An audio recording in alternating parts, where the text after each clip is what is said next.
今日要同大家介紹3個軟件，佢係針對喺寫作上面缺乏句式運用嘅學生。I Can Write 比較適合低年級嘅學生，因為佢寫嘅文體冇咁深。寫作上面佢主要分2個方式，一個配有插圖，一個係純句式參考。我哋睇第一個方式先啦。頭先我揀咗個題目係 myself， 你會見到 I Can Write 會 suggest 埋句式俾你。如果唔想打字，仲可以喺下面嘅 options 度揀。只要你跟住佢嘅句式，就可以完成一篇文章。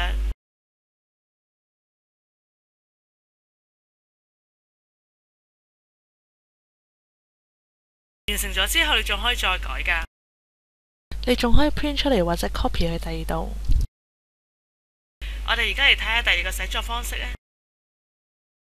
比起第一個，呢個就冇咁多圖，但係佢都會有句式俾你做參考。咁一撳個問號就會去下一句。佢喺入邊嘅句式只係俾你做參考，你可以選擇用或者唔用噶。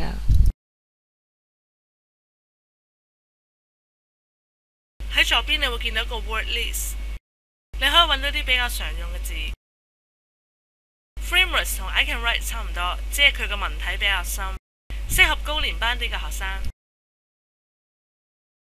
你會見到就算同一篇文章主題 Frameworks 嘅句式都會難過 I Can Write 少少。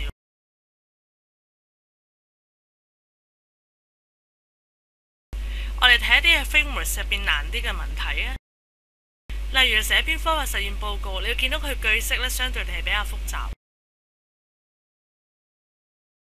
再進階啲嘅學生就可以用呢一種嘅方法去寫作，佢係提供問題引領你思考，唔再提供句式。最後 Big Editor 係家長同埋老師嘅好幫手，利用呢個程式，老師或者家長可以更改 I Can Write 或者 Frameworks 入邊嘅所有內容，包括句式啦、options 啦、圖片都得嘅。老師可以根據學生嘅水平，重新設計咁嘅方式去幫助學生寫作。大家除咗可以喺現有嘅例子作出修改，仲可以整一啲全新嘅主題出嚟添。老師可以慢慢加深句式嘅難度，訓練學生熟習英文多變嘅風格。